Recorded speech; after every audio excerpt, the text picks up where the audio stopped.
사도행전 3장 1절에서 10절까지 말씀 함께 보겠습니다.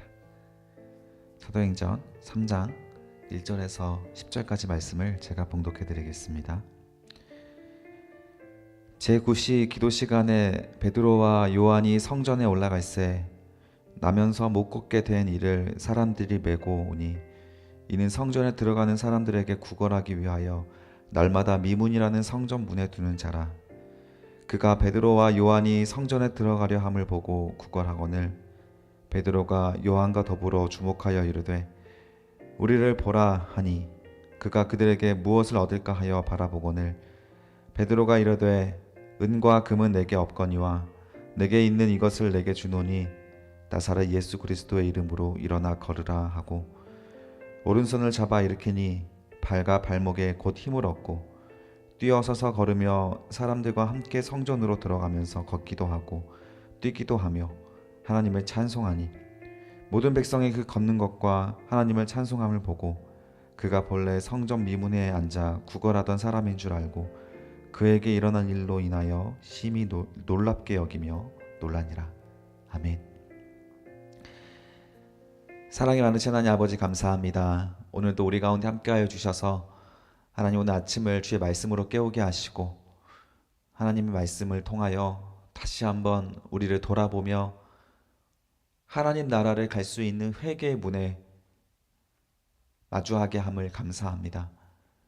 하나님 우리의 마음이 찔려 주님 앞에 다시 한번 우리를 돌아보게 하시고 하나님 주시는 천국 소망과 하나님 나라를 살아갈 수 있는 믿음을 더하여 주시옵소서.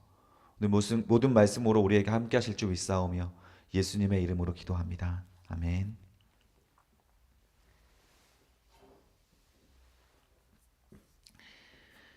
네, 오늘 말씀은 자본이 아니라 영생입니다. 자본이 아니라 영생입니다 라는 제목으로 주의 말씀을 함께 나누도록 하겠습니다. 이 세상은 자본주의 세상입니다. 그런데 자본주의라는 가치는 어떤 가치를 가지고 있냐면 돈에 대한 집착을 말하는 건 아닙니다. 자본주의라는 것은 돈을 버는 그 행위 자체가 목적이 되는 것을 자본주의라고 합니다. 돈을 버는 그 행위 자체, 그 자체를 가장 모범 또 가장 이상적인 것으로 보고 있습니다. 따라서 이 돈이라고 하는 것이 가장 귀한 가치가 되기 때문에 시간은 곧 돈이다 라는 명제가 성립되게 됩니다. 돈을 버는 것 자체가 목적이 되기 때문에 돈을 버는 그 시간, 따라서 그 시간은 돈을 벌기 위한 시간이기에 돈은 곧 시간이다, 시간은 곧 돈이다, 이런 명제가 성립되게 되죠. 시간을 돈을 버는 일에 사용하기 때문에 그렇습니다. 그러나 생각해 보십시오. 우리 교회 안에서도 그런 명제가 성립이 된다면 어떻게 되겠습니까? 교회는 바로 타락하게 될 것입니다. 목사님과 성도의 관계가 돈의 관계가 될 것입니다. 교역자는 성도들에게 고용이 된 사람이 될 것입니다. 그러나 교회는 다르지 않습니까? 교회는 성령이 임한 예루살렘 교회의 모습을 통해서 다른 모습을 볼 수가 있게 됩니다. 시간은 곧 돈이다라는 명제를 깨고 성령으로 목적이 바뀌어서, 시간의 목적이 바뀌어서 나눔과 사랑의 가치, 나눔과 사랑의 가치가 돈의 가치를 초월하게 되는 시간은 곧 사랑이다 라는 명제가 성립되게 됩니다. 자본주의와는 전혀 다른 명제가 가지고 있는 것이 바로 우리 교회의 모습이라는 것이죠. 우리 지난 시간에 봤던 2장 45절, 46절, 47절을 보니까 이런 말이 나옵니다. 또 재산과 소유를 팔아 각 사람의 필요를 따라 나눠주며 라는 거예요.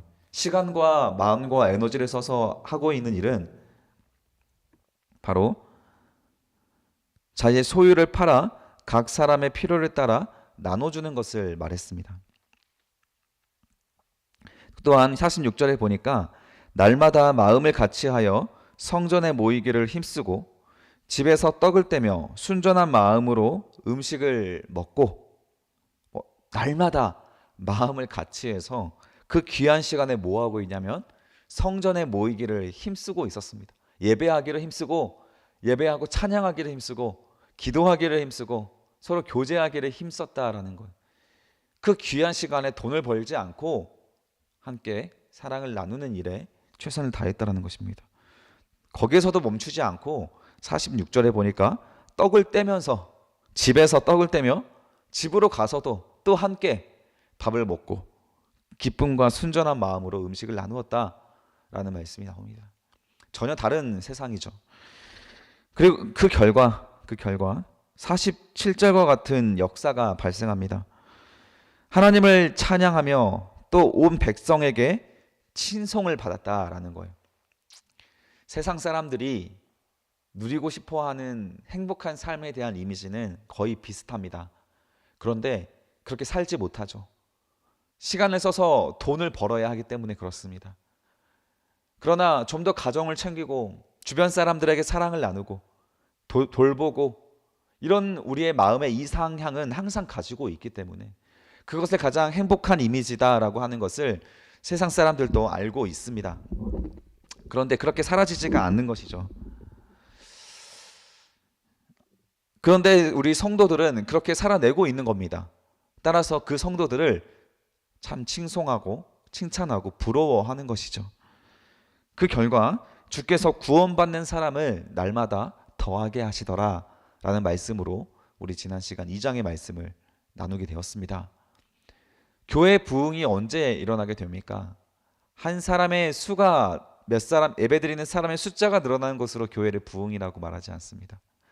성령은 우리가 가진 마음의 중심이 자본에서 하나님 중심, 성령 중심으로 넘어오는 것을 부흥이라고 말합니다. 그런 사람이 모여 있을 때, 모이기를 힘쓰고 서로 사랑을 나누기를 힘쓰는 사람들이 모여 있을 때, 그때 비로소 구원받는 사람, 진실로 죄 앞에 마주하여서 마음의 찔림을 받아 나도 주님 앞에 십자가를 지는 삶을 살아가겠노라고 하는 그런 사람의 숫자가 늘어나게 된다는 것이죠. 우리가 바라봐야 할 교회의 가장 이상적인 성장 이론입니다. 우리는 자본주의 아래에서 살아갈 때 남과 비교하며 살아가게 됩니다. 돈이 목적이기 때문에 돈을 버는 행위 자체가 목적이기 때문에 나는 시간을 들여 이만큼의 돈을 벌었던 것을 다른 사람들에 봤을 때에는 다른 사람들에 보니까 더 많은 돈을 벌게 되더라는 거예요. 그래서 내가 가지지 못하는 것을 저 사람이 가질 수 있게 되는 것. 그것을 통하여 남과 비교하고 돈을 적게 버는 것을 인생의 실패로 여기게 됩니다. 우리는 SNS를 통하여서 또 수많은 주변 사람들을 통하여서 날마다 남을 비교하고 자신의 자존감을 깎여가고 스스로 무능하다, 스스로 사랑하지 못하는 존재로 그 속박의 굴레에서 벗어나지 못하게 합니다. 최근에 기사 보니까 페이스북 CEO가 고개를 숙였더라고요. SNS가 자살을 조장한다, 뭐 그런 불행을 조장한다, 이런 것을 인정한 것 같습니다. 사람들과 비교해서는 우리는 결코 행복할 수가 없습니다. 그러나 세상 사람들은 교인과 자신을 비교했습니다. 무엇을 비교했습니까? 자본을 비교하지 않았습니다. 세상 사람들이 비교한 것은 사랑이 있음과 없음, 그것을 비교했던 것이에요. 성령으로 인하여 기쁨과 나눔이 있는 그 초대교회와 자본이 있는 내 삶을 비교했을 때 저들의 삶이 옳다라고 하는 것을 세상 사람들이 알아봤다라는 것이죠. 교회는 바로 그런 곳이 되어야 합니다. 교회가 똑같이 자본으로 흘러가는 순간 교회는 타락하고 세상으로부터 조롱을 받게 됩니다. C.S. 루이스라고 하는 기독교 거장이 있습니다. 그런 사람은 이런 말을 합니다. 순전한 기독교에서 이렇게 말을 하는데, 참된 그리스도인은 대개 시간이 많아 보이는 법이다. 참된 그리스도인은 대개 시간이 많아 보이는 법이다 라는 말을 했습니다. 사랑이 명제가 되기 때문에 아무리 내 인생이 분주하고 바쁘더라도 언제든지 주변 사람들을 돌아볼 수 있는 마음의 여유가 있는 것이죠. 사랑이 목적이니까요. 돈을 버는 것이 목적이 아니라. 오늘 3장의 말씀도 동일하게 성령이 어떻게 그 사람의 마음의 중심을 바꿔서 자본에서 성령으로 넘어오게 하시는가, 그 세상의 굴레에서 어떻게 벗어나게 만드시는가 라고 하는 부분들을 우리에게 알려주고 있습니다. 자본이 아니라 영생의 삶을 살게 하는 과정, 어떤 역사가 있었는지 함께 들어가 보도록 하겠습니다. 1절에 보니까 제9시 기도 시간에 베드로와 요한이 성전에 올라갔다고 합니다. 이때 유대인들은 제3시, 6시, 9시 이렇게 3번 성전에 올라가서 기도를 했었습니다. 그곳에서는 유대교회에 있었을 때부터 몸에 배웠던 습관이에요. 그런데 베드로와 요한은 이제 성령을 받았고 예수를 믿는 사람이니까 이제 더 이상 유대교회 전통에 따를 필요 없지 않습니까? 뭐 성경에 기록된 율법도 아니고 전통입니다. 관습이에요. 유대교의 관습인데 베드로와 요한이 그 관습을 끊지 않습니다. 왜 그랬을까요? 기본적으로 경건한 유대인들이 예수를 믿게 되는 것, 더 신실한 사람이 예수님을 더 절박하게 구하게 되는 것, 이것은 거의 연결되는 부분이기 때문에 그렇습니다. 구약의 율법과 신약의 교회는 긴밀한 연결점을 가지고 있습니다. 이런 부분들은 계속 뒤에 가도 언급되는 부분이기 때문에 뒤에 가서 그런 장면이 나올 때 다시 한번 살펴보도록 하겠습니다. 성령 충만은 급진적인 제도의 개혁을 추진하지 않습니다. 따라서 관습과 제도를 혁파하고 어떤 조직을 극적으로 하나님 나라로 바꾸는 역사를 도모하지 않습니다. 성령이 도모하는 것은 각 사람의 마음의 중심, 곧 사람을 바꾸는 일입니다. 제도가 아니라 사람을 바꾸는 일에 성령이 함께 하시기 때문에 베드로와 요한이 가지고 있었던 하나님께 기도하는 좋은 전통은 성령께서 계속 지켜나갈 수 있도록 허락하셨다라는 것이죠. 자, 베드로와 요한이 성전에 올라가고 있는 길에 한 사람을 마주하게 됩니다. 2절에 보니까 나면서 못 걷게 된 이를 사람들이 메고 오니 이는 성전에 들어가는 사람들에게 구걸하기 위하여 날마다 미문이라는 성전 문에 두는 자라. 자, 나면서부터 못 걷는 사람, 뒤에 가서 보니까 이 사람의 나이가 40세가 되었습니다. 40년 동안 한 번도 걸어보지 못하는 장애인을 성전 미문이라는 곳에 입구에 그 사람을 내려놓고 평생을 구걸하는 일을 시켰다라는 것이죠. 자, 성전 앞에서 구걸하는 사람이 유대인들에게도 필요했었습니다. 왜냐하면 율법에 고아와 과부, 또 가난한 사람, 병든 사람을 돌보는 그런 선행은 율법이 명하는 명령이었기 때문에 유대인들도 자신의 선행을 할 수 있는 기회가 필요했습니다. 그리고 이 장애인도, 그리고 이 장애인을 보살피는 사람들도 다 생계를 위하여서 이 사람이 구걸할 수 있도록 그 자리에 내려놨던 것이죠. 서로가 필요에 따라서 수십 년 동안 그 자리를 지킬 수 있게 되었던 것입니다. 바꿔 말하면 무엇이냐면 성전에 오르고 있었던 유대인들, 오순절이 지나고 아직도 이제 안식일이 되고 또 평소에 기도하는 시간이 되어서 그 경건한 시간을 지켜가고자 하는 유대인들이 모여있던 그 자리에는 모두가 다 그 장애인을 알고 있었다는 것이죠. 한 번도 걷지 못하는, 나면서부터 한 번도 걸어보지 못한 확실한 장애인이었다. 확실한 그런 도움이 필요한 사람이었다라는 것을 모두가 알고 있었다라는 것이죠. 자, 3절에 보니까 그가 베드로와 요한이 성전에 들어갈 함을 보고 구걸하거늘. 이 사람은 자신의 직무에 대해서 최선을 다합니다. 자본주의 세상에서 돈을 벌기 위한 목적으로 사람들을 바라봅니다.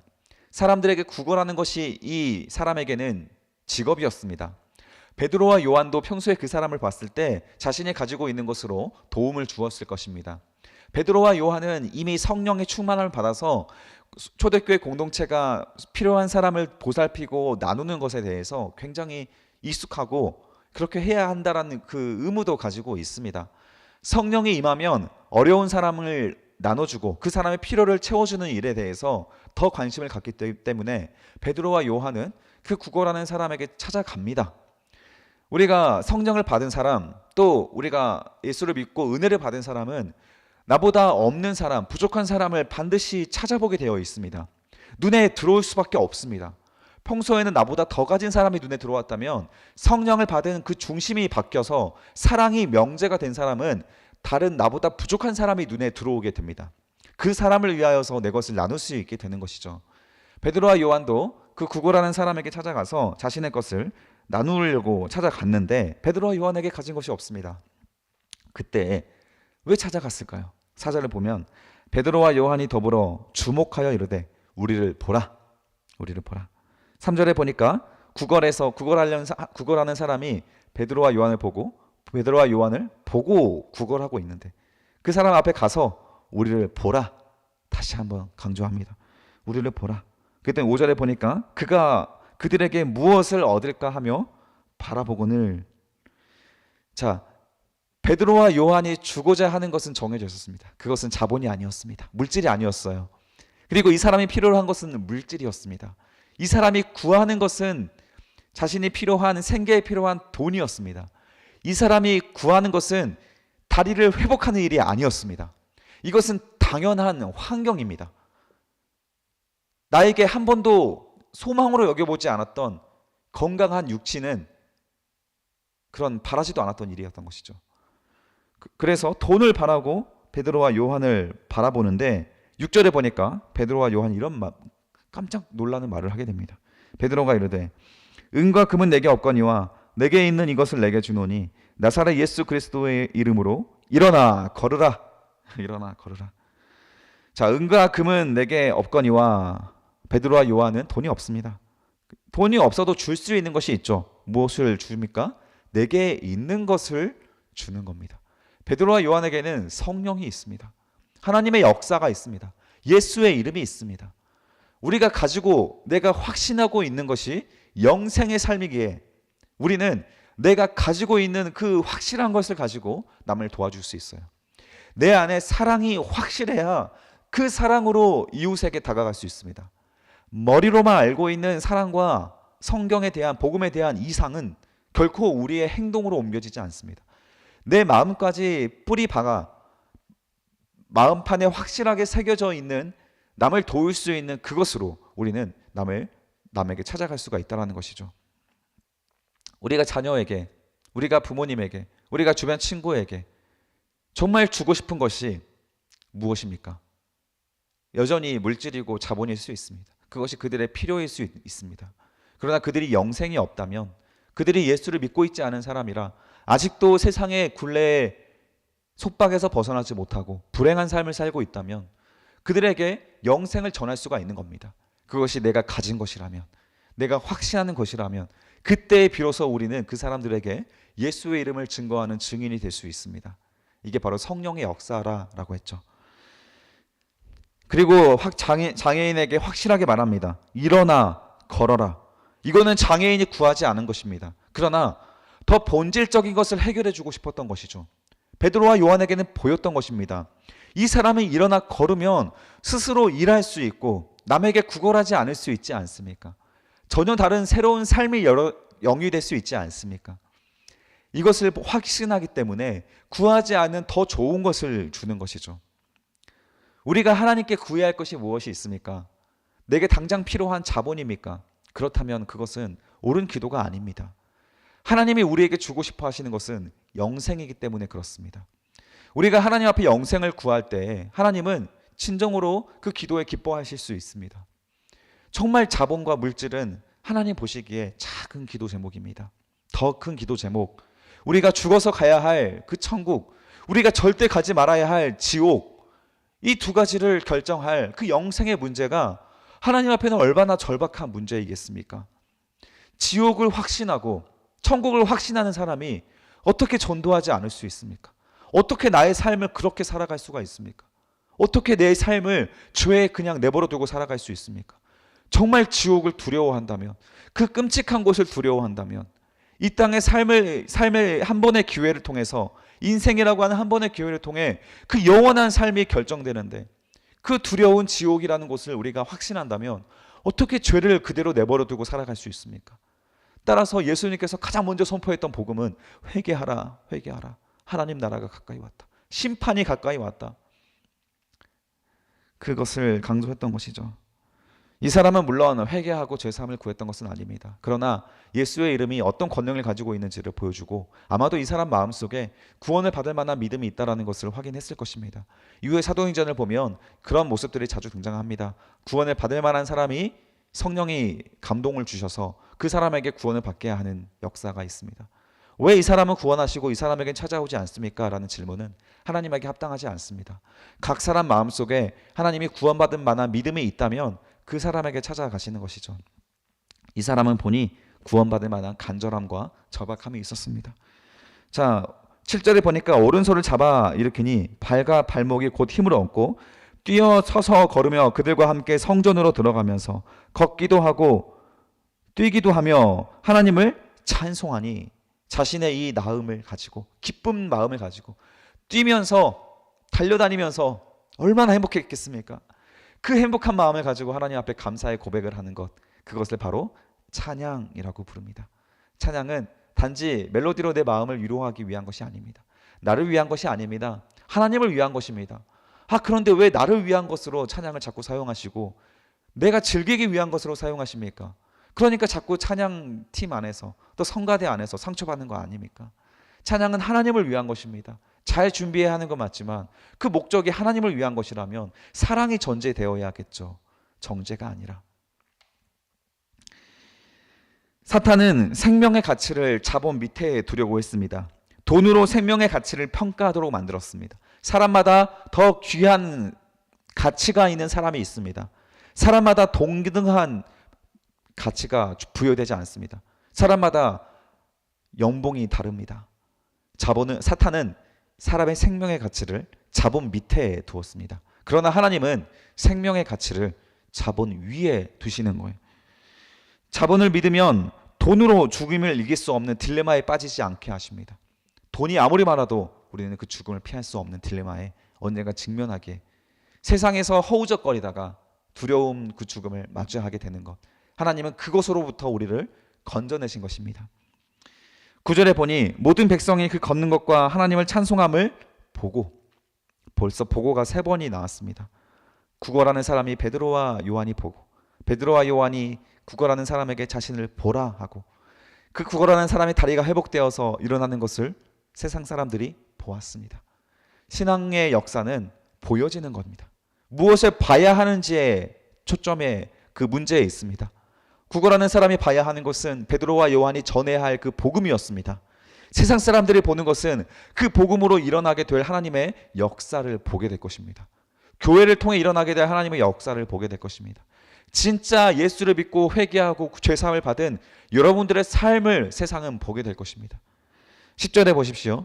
그가 본래 성전 미문에 앉아 구걸하던 절망적인 사람이라는 것을 알고 그에게 일어난 일로 인하여 심히 놀랍게 여기며 놀랍게 여기더라.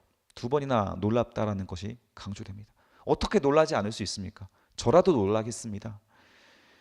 결국 문제 해결은 예수의 이름에 있다. 결국 세상의 문제의 모든 해답은 예수의 이름 아래에 있다. 예수께서 주시고자 하는 그 성령 안에 해답이 있다. 세상의 자본에는 해답이 없다. 이것을 오늘 성령에 충만한 베드로와 요한의 이야기를 통하여, 자본이 아니라 사랑을 명제로 삼은 제자들을 통하여서 일어났던 첫 번째 세상의 표적이었습니다. 오늘 우리 하루 어떤 명제를 가지고 살아갈 것입니까? 자본은 여전히 우리가 이 세상에 살아가기 위해 필요한 존재처럼 보입니다. 돈은 버는 행위 자체는 남을 도울 수 있는 통로가 되기도 합니다. 그러나 자본은 돈은 버는 것 자체를 아름답게 봅니다. 그것 자체가 명제입니다. 그러나 그 안에서는 결코 우리는 하나님 나라를 누릴 수가 없다는 것이 함정입니다. 오직 예수의 이름 아래서 죄사함을 받아 구원을 얻은, 그 자유함을 얻은, 새 생명을 얻은 그 제자들을 통하여서, 그 사랑을 통하여서 이 세상은 바뀌어갈 것이고, 결국 우리가 딜레마로 삼고 있는 모든 속박으로부터, 죄의 속박으로부터, 세상의 속박으로부터 풀려나게 되는, 자유함을 얻게 되는 그 역사가 일어나게 될 것입니다. 오늘 하루 돈이 아니라 예수의 이름을 붙잡고 살아갈 수 있는, 그래야 남과 비교하는 사람이 아니라 사랑을 나눠줄 수 있는 사람이 될 수 있는 그런 귀한 주님의 복된 자녀들 되시기를 주님의 이름으로 축복합니다. 함께 기도하겠습니다. 살아계신 아버지 하나님 감사합니다. 오늘 예수를 믿은 베드로와 요한, 성령의 충만함을 받은 베드로와 요한이 어떤 경건한 습관을 통하여 기도하기를 힘썼는지, 또한 그 가운데 만났던 이 장애인을 통하여 어떻게 예수의 이름의 권능이 일어나는지를 살펴보았습니다. 세상은 여전히 돈을 원합니다.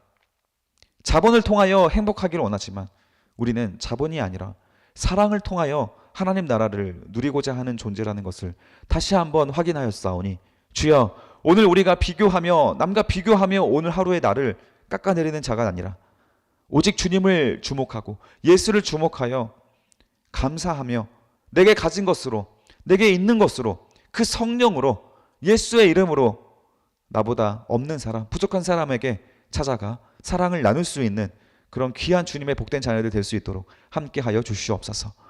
감사드리며 예수 그리스도의 이름으로 기도드립니다.